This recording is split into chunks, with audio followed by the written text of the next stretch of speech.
We'll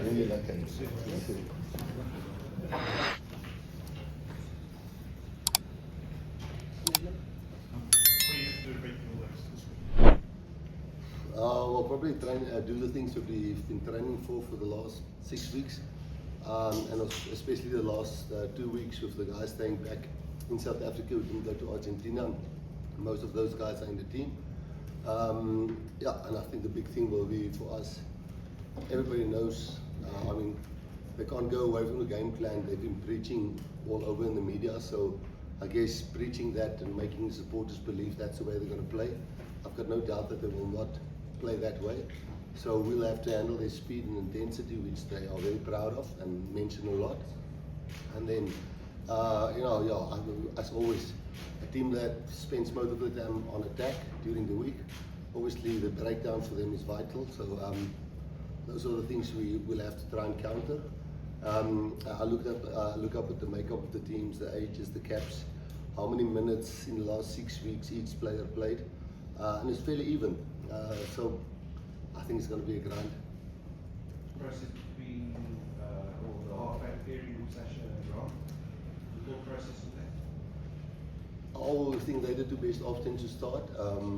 Sasha has done wonderful things for us when he's played for us. He was the flyer last year when we beat him in Auckland, and Cobus and Grant is clearly on 1 and 2 nines at this stage. So we don't always put combinations because Cobus and Sasha plays together at the Sharks. We don't look at that. At the Stormers, we look at which player understands what we're trying to do and which player trained the best. And then obviously the players on the other side helping the guys to prepare as well as they can. So it's always a tough call between Mani, Andre and Sasha. It's tough between Krappies and Cobus and Grant, and even Herschel is really training really well. And then obviously you've got Andre still there who can come into the mix. We firmly believe from our experience from the Lions series and when I played earlier in my younger days in All Black or Super 12 weeks, where you go for 4 weeks to New Zealand, the game will probably get won in match 3 or 4. You don't win them. Obviously, if you win the first match, you're in better state or better chance of winning it, because you just have to win another one and then you can't lose it.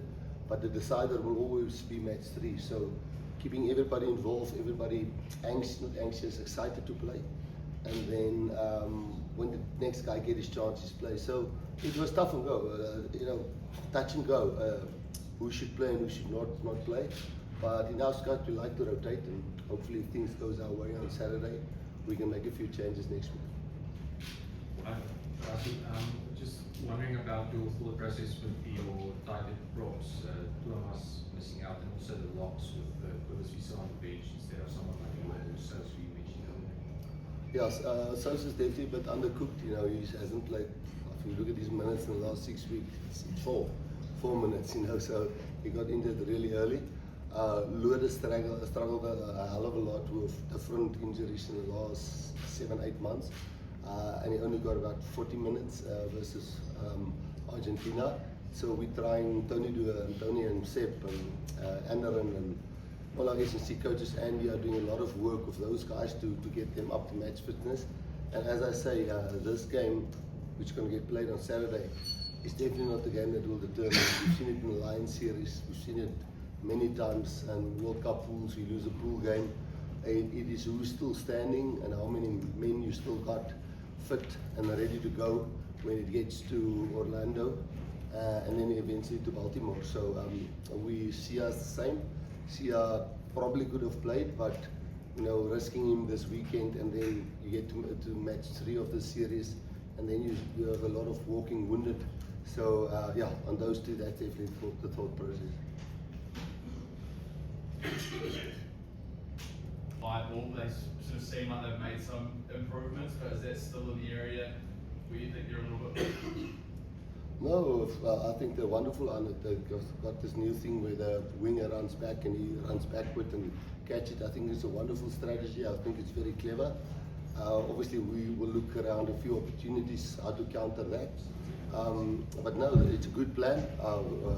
It's very innovative. You know, it's normally the fullback or the winger that runs forward. They're running backwards, and I haven't seen them done it once illegal. So they do it really, really good, and it's a good ploy. And I mean, of this team we're playing this weekend, you know, I think there's only 9 players that we didn't play against last year in Auckland and in Wellington. And of those 9 players, 6 are forwards, and of the 6 forwards, 4 is playing off the bench. So, and then off the backs, there's 3 new guys that we didn't play against in Auckland and Wellington, and 1 is off the bench. So in theory, there's only 3 new guys in the starting lineup that we played against, which we didn't last year in Auckland.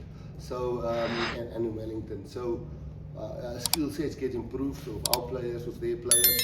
Tactics gets changed, and that's one of the tactics that they really do well with the wing running back and slapping the ball almost back with the full back covering there. That will be a challenge for us. Rusty, can you take much out of the hiding you gave the All Blacks in Wellington last year?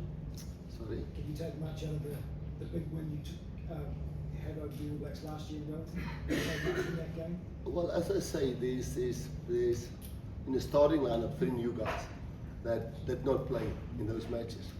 But we have experience from the past. We beat them in Mbombela, and then they beat us at Ellis Park. We beat them well in Mbombela, and then they beat us at Ellis Park. They beat us in Auckland, and we beat them well in Wellington. They beat us well in 2019 or 2018, 57-0. And then the next weekend at Ellis Park and Newlands, it was a 2-point game. So if you live in the past, you know, I see a lot of people are quoting stats of how many wins and how many losses. It's your last game that count. And our last game is not the last one we played with Wellington. It's the game we're playing on Saturday. So we won't be stupid enough to think it's going to be that easy. Rusty, what do you make of the All Blacks second row? There's a lot of height there. Are you expecting them to maybe attack the lineup? Yeah, Peter Steed's pretty tall. Evans pretty tall. Ruan's pretty tall. So I think we're just as tall as them. They're a little bit younger. They're 23. I think the other guy's 25. So it's a combination of the hooker and the calling system and how we contest and what we want to do where on the field. And then the same with when they have the ball. You know, I'm sure they'll have a few trick plays like the Woodcock play way back in 2011 or whenever when they caught us. They're doing really nice in and outs into the vacuum, which we expect. Obviously they maul a lot. So they've got good players and a great hooker starting, and obviously the reserve hooker playing off the bench is a monster. You can see that he's a physical guy. But yeah, they've got tall guys, but we also have tall guys. It's more about how in sync you can be on attacking liners when you have the ball, and how you can possibly disrupt their tall. Cody Taylor is such a good lineup thrower. So it's going to be, I think, a very closely contested area of the game. Rusty, this series has obviously been long in the making. Have you had to adjust your plans given the All Blacks changing coach and how they're playing differently now? Yeah, I mean, they say it all the time, you know, so it's not a secret. I mean, they can't go away from what they're saying now, because I mean, what they're saying on social media and what they're saying at press conferences, they're going to play a fast, intense, and people must try to keep up with them. So, and that shows in the stats. You know, they've probably doubled the breakdowns, doubled the passes that they had in the Razors era, and you know, that's the way they want to play. They want to run you off your feet and make sure that they win their breakdown ball lightning quick, whatever it takes at that breakdown. And those are the things we'll have to counter. But then obviously we have the ball sometimes, you know, and we have to try and imprint our attacking style on the game. So I think there's so many challenges in the game: individuals, tactics, set phases, kicking game, loose open running game, breakdown pressure. I think it's such a close contest. I mean, I don't think Dave can tell you who's going to win on Saturday, and I certainly can't tell you who's going to win on Saturday. Hi, Rassie. So in one of your podcasts, you mentioned in terms of the reasoning behind releasing the team on a Monday, obviously touching on content creators, team predictions, and all that type of stuff.